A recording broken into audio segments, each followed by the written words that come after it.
coast of Maine to the Texas sun, the lines are cast, the contest has begun. It's the Jeff Fishing Vlog going coast to coast for that fish of the year, the one we brag about the most. We got salt and fresh, big ones and small, gonna crown a champ to stand above them all. The Jeff Fishing Vlog, come on and join the fun. Hello and welcome to the Jeff Fishing Pod March Fish of the Month announcement for 2026. Heck yeah! In today's episode, we're going to talk to both the winners. I have a little story to tell, and we're going to talk a minute about our sponsors. We want to thank our newest sponsor, Rebels Gas, right here in Rockport, Indiana. If you're cruising through, stop by, get you some gas. They got some good snacks there, chicken, and I like the pizza pockets and the potato wedges. I look like a freaking potato wedge. We got Stibble Carpentry if you're needing any carpentry work. Nick's a pretty great guy. And then, of course, Big Tails Fishing Tackle out of Tell City, Indiana. That's why we call it the JFV Big Tails Fishing Tackle Fish of the Year contest. All right. Now, so let's get into it. We're going to talk to Aaron. I have to admit, I'm a little jelly because these guys are out there catching a giant alligator gar all the time. It just must be so cool to be out there getting in the mud, getting after these giant fish that are actually, a lot of people would be pretty intimidated by, catching 7-foot alligators without legs. Let's see what all right, guys. I'm meeting our adult male Fish of the Month winner for March for the first time. Aaron caught a really great fish. Fishing with somebody who a lot of us already know, who I have got to know since about December or so. Chris Turner, really great guy. So I'm going to flip over so we can see Aaron, talk to him a little bit. There he is. So, what's going on, guys? I seen you caught that big fish with Chris. Do you get to fish with him very often? Yes, sir. We own gar reapers together. We do service stuff like that. So we fish together. I gotta admit, what little bit I knew Chris from last December, then getting to see that you guys started that gar reapers, the guide service, right? Yeah. I was pretty impressed, man. So would you like to tell us a little something about your about the trip and the fish? And man, that night we were taking out a buddy of mine who it was his birthday. Him and his wife came out. And he told me, he wanted to go get on a fish. I took him out last season. He caught a little 5-footer. Nothing crazy.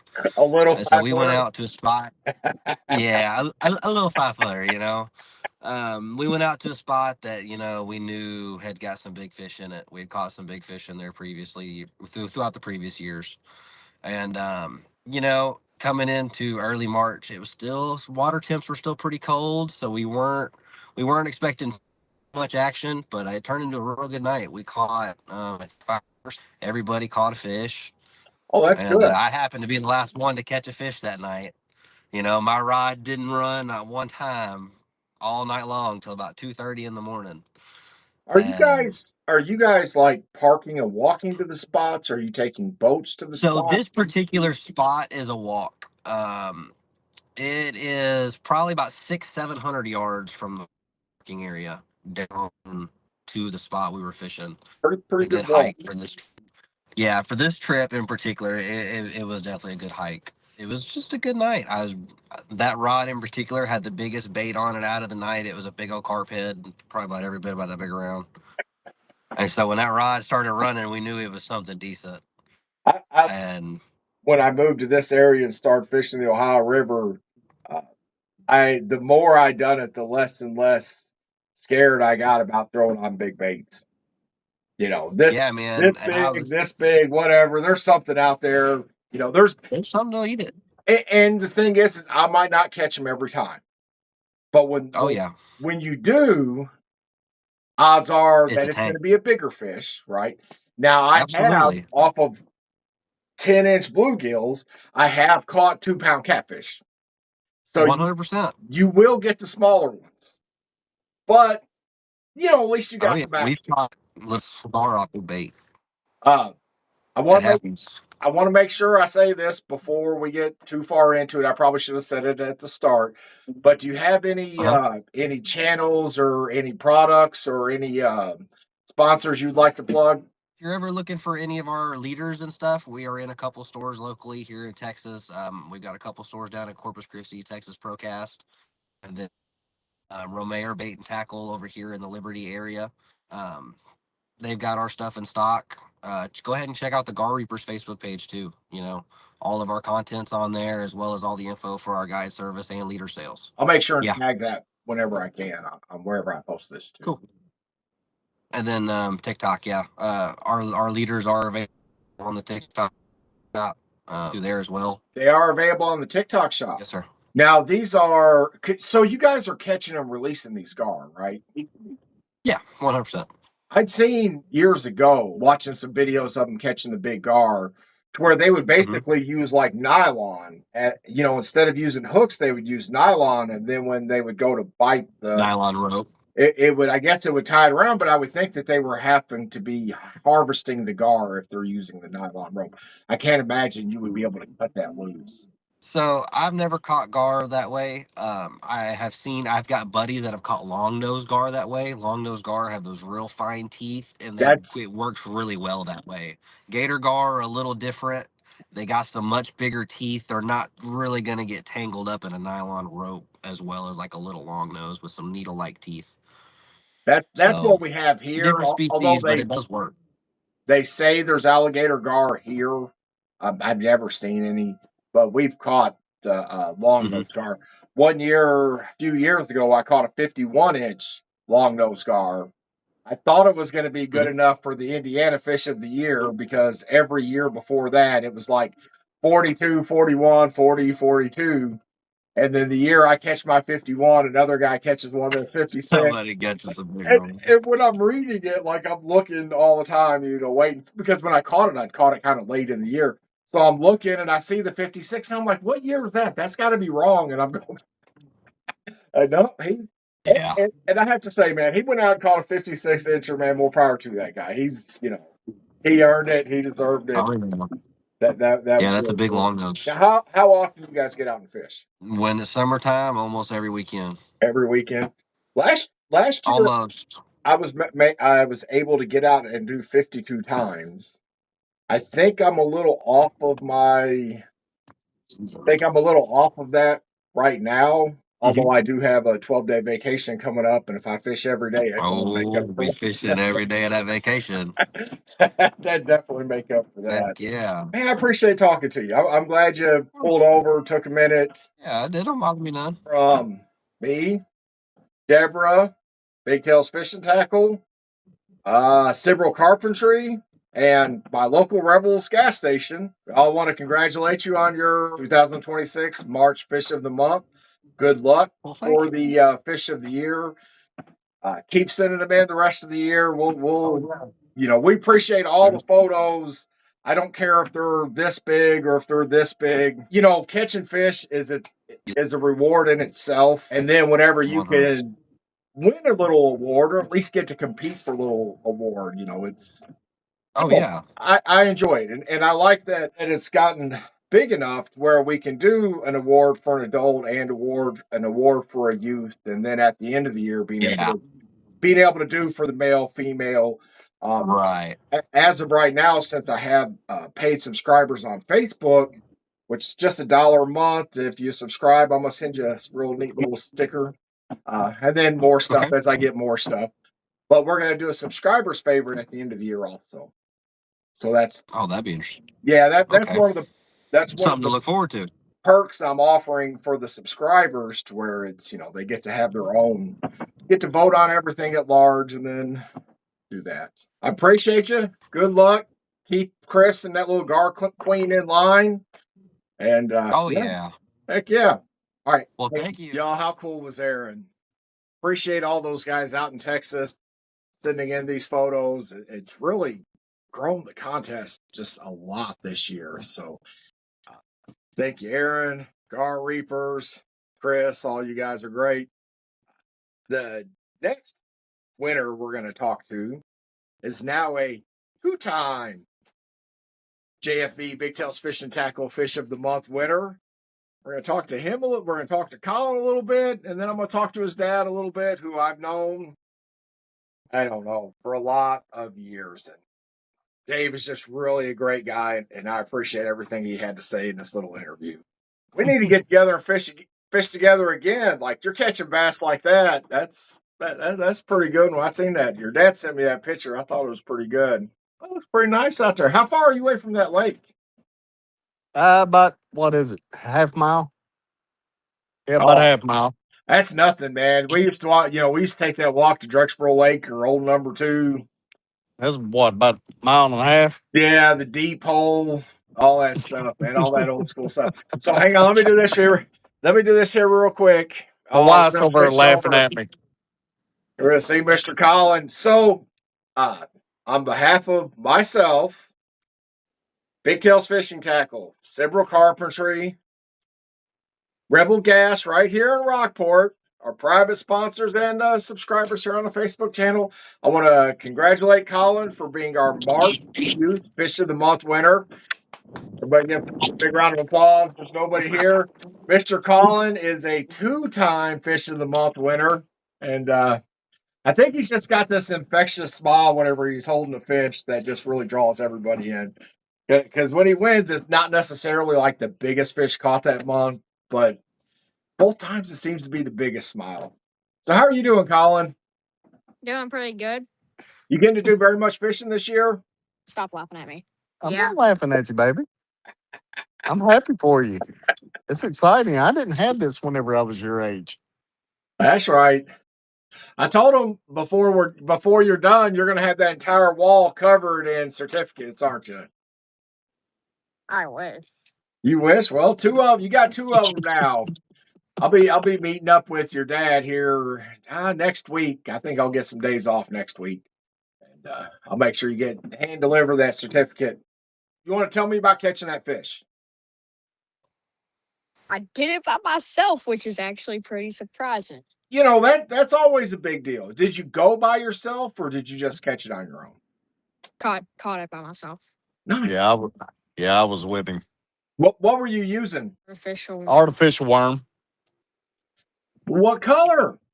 Oh, It was like a shiny blue. Like a shiny blue. Okay, I like it. I like it. Was it tequila blue? You just don't want to say tequila? Yeah.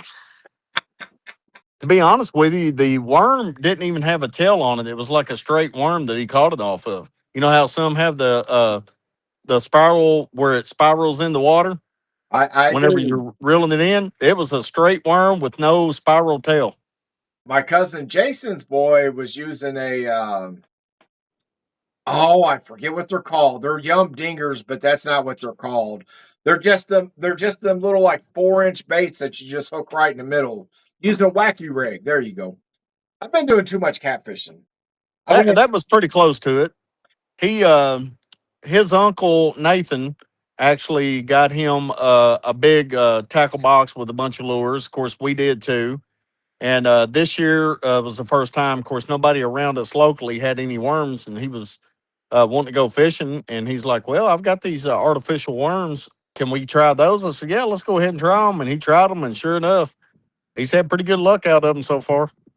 A guy like Colin needs to be out bass fishing anyway. Oh yeah, he loved it.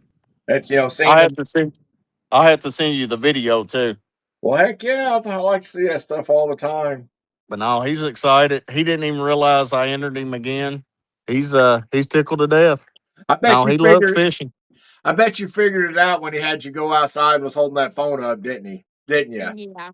When he seen your picture, he knew it. He said, "Is that Jeff?" Oh, he loved it. He's like you and I whenever we were younger on how much we love going fishing. He's we definitely play at the us. lake all the time. Yeah, he's definitely us. Well, we didn't have video games. We didn't have anything back in the day. We had video games. I mean, we had Atari Well, we pretty did, early but on, but it when we wasn't were like 12, we didn't really have them. I mean, Atari, it yeah, it wasn't was as okay. immersive as the games are now. We didn't have the headsets talking to people from all over. It's a little different, but ain't none of that stuff gonna replace fishing. Once No. you learn how to do a little fish, once you learn how to catch a fish and set the hook and take the fish off, none of that stuff's gonna replace that, man. That is that real experience. It is definitely you earn it because you lose them. I went I went 2 days ago. I went yesterday evening, and I'd gotten some new lures from TikTok seller and sent me some for me to try out, and make a video with. Well, apparently I grabbed uh, rod and reel off my rack here that I hadn't changed the line in a long time because every decent bite that I had, I ended up breaking off on. Like I'd go to set the hook and it would just be snap. The line would just instantly break. Rating. I did manage to catch a couple of dinks, better than nothing.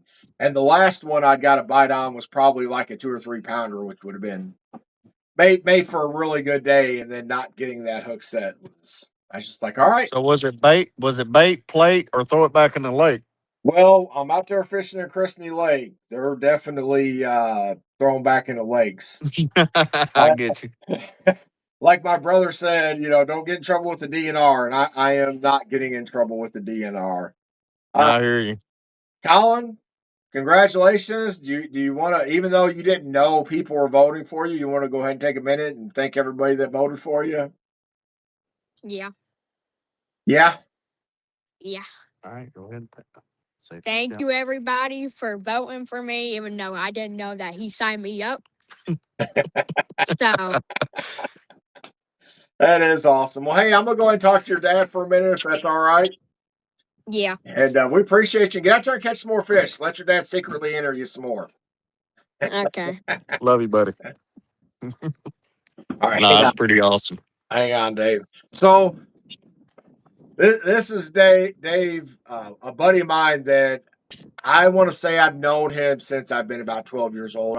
Growing up, I was really best friends through all of elementary school and junior high school with his cousin, and even into high school, because going from our freshman to our sophomore year, we planned out all of our classes to be together. And then I go and move, and then I end up not going from Drexboro, Kentucky, to a school in northern Indiana. They didn't believe my bad grades in Kentucky would lead to me getting good grades in classes like algebra and all these. So No, I get you, brother. I almost had like a second freshman year right there.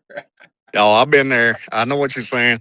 Uh, But no, I miss those days. Us all fishing and everything, going down to the lake like you mentioning, and of course with my cousin. And I wasn't always on those trips with you guys, but like you've always made that comment years ago about Alan walking into your house and seeing that bluegill your daddy caught. yes, I mean, that was something. think it was. I know I took a tape measure up there at the risk of my own life one time and actually measured it. And I want to say it was like 17 and a half inches. Oh, it was huge. I remember seeing it. And of course, Alan was just that was Google eyed over it. ridiculous.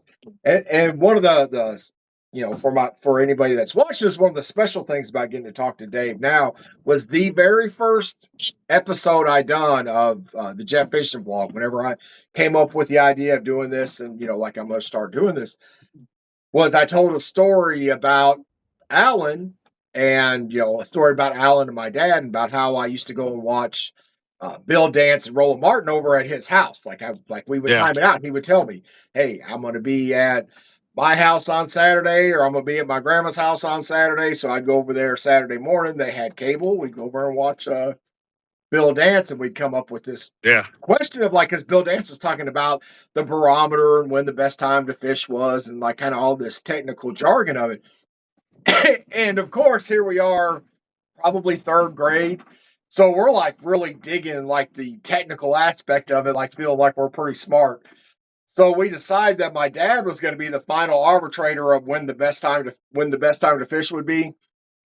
And Dad was really patient with both of us. He heard one of our sides, and he heard the other one's side, and he's just sitting there looking like Yosemite Sam, twisting his beard. Oh yeah, twisting his beard. I can while we're imagine seeing him now. And then when we're done, he says, "Well, the best way I can figure it is anytime's the best time to go fishing.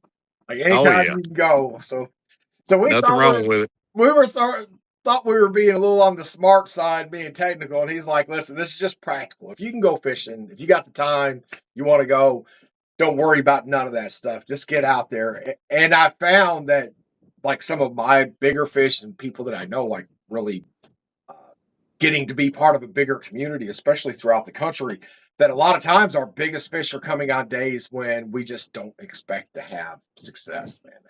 Some of my biggest fish, honestly, that I've caught is times that it's been raining or drizzling or, you know, that's whenever I've had the best luck. And I've heard people talk about they've had the best luck whenever it was sunny outside or whether it's cool or whether it's hot. I mean, everybody has a different A different experience aspect. with it.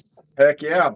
So And before I let you off here, I do want to take advantage of. I know you were telling me a story about you and Alan going fishing the other day, and you can rattle just oh, pull. which one was that? Oh, whenever I caught that the biggest bass I've ever caught. Let's hear it. Let's hear it. I'm here well, for it.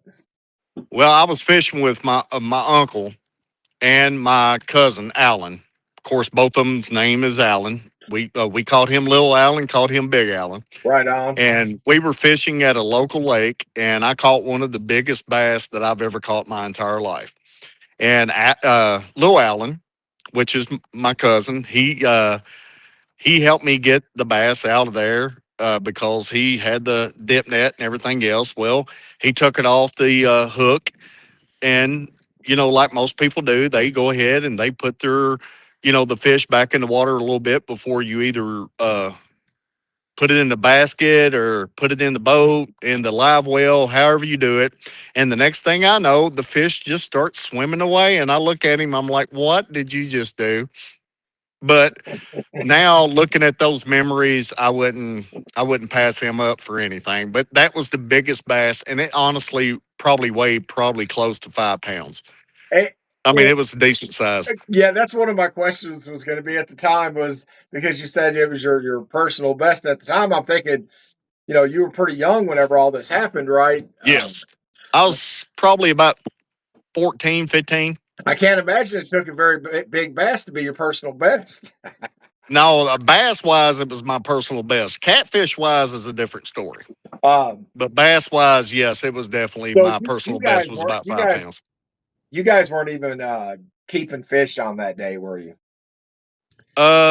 We were taking some home, to be honest with you, because Uncle Alan actually caught a bunch that we had a mess that we were getting ready to have a decent meal.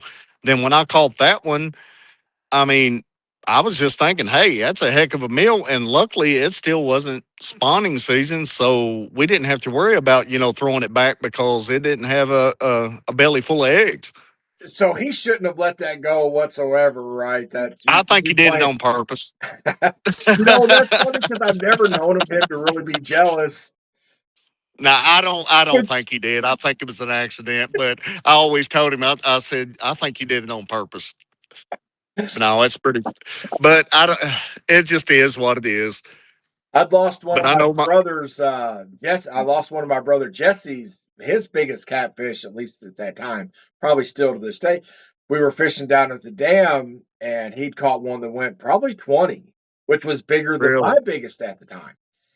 I'll And be done. I ended up putting it on the stringer and just setting the stringer down in the sand, and thought I'd put it in there pretty deep. Well, we get to Oh, fishing that was catfish. and we Yeah. get to fishing and go to put another one on the stringer, and there's no stringer, like it's gone.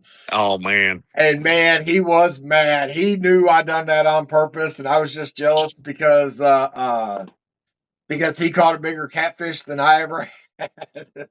Hey, that could have been the string that my dad caught one time because he caught a catfish and he reeled it in and thought he had a monster and he reeled it in with like 3 or 4 catfish on a string one time. I've heard a lot of people doing that.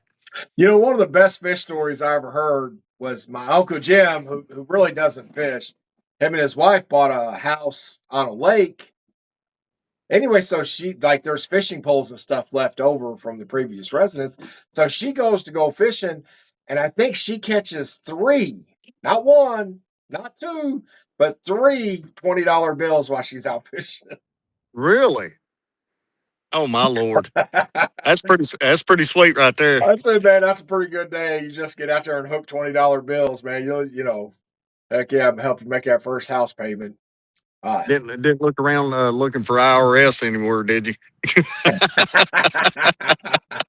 she's pretty clever. I'm sure she knew how to handle all that stuff. I get you, man. But dude, I love what you're doing. I love what you're doing with, everybody. I hope it continues doing what it's doing. I know my son loves it and he's excited. He loves fishing just like I do, and I'm tickled to death. Just keep doing what you're doing, brother. Man, it brings me so much joy to know that uh, that I'm facilitating this for what's turning Yeah, out to be so many people. And yeah, I get you. I enjoy it from my end, and I've never really, I've never really done public service sort of stuff. Was never volunteer fire department, never like in the army, and not Oh, that I this get is you. exactly public service. I don't want to equate it to that, but in my capacity, I feel like I'm finally getting to do something for a community greater than like Yeah. my household. And as many children that I see or kids, I say children. I mean, Sure. small teenagers to small children, whatever that's out here fishing and doing what they're doing, and seeing them on your vlog and doing all that, man. I mean, that's pretty awesome.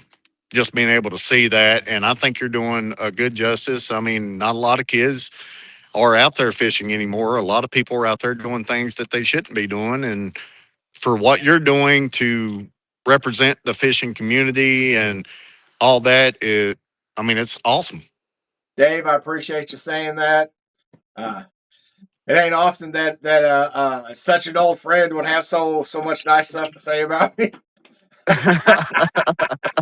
I could say some bad things, but I won't. But I don't Hey, know many, man. Jeff, you've always been a great guy. You've always done well for yourself and for the community, and you've always cared about others. I mean, what can I say?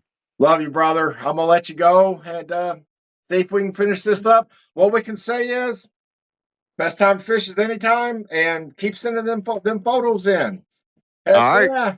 Heck yeah. All right. I appreciate it, brother. I hope y'all enjoyed that episode. If you would like to enter the JFE Big Tails Fishing Tackle Fish of the Year contest, just follow me over there on the Blue app, send me a message, or email me at jfbfishofyear@gmail.com. Hope you consider subscribing. Hope you enjoyed the episode. Leave a little congratulations down there for our winners, and everybody have a good year.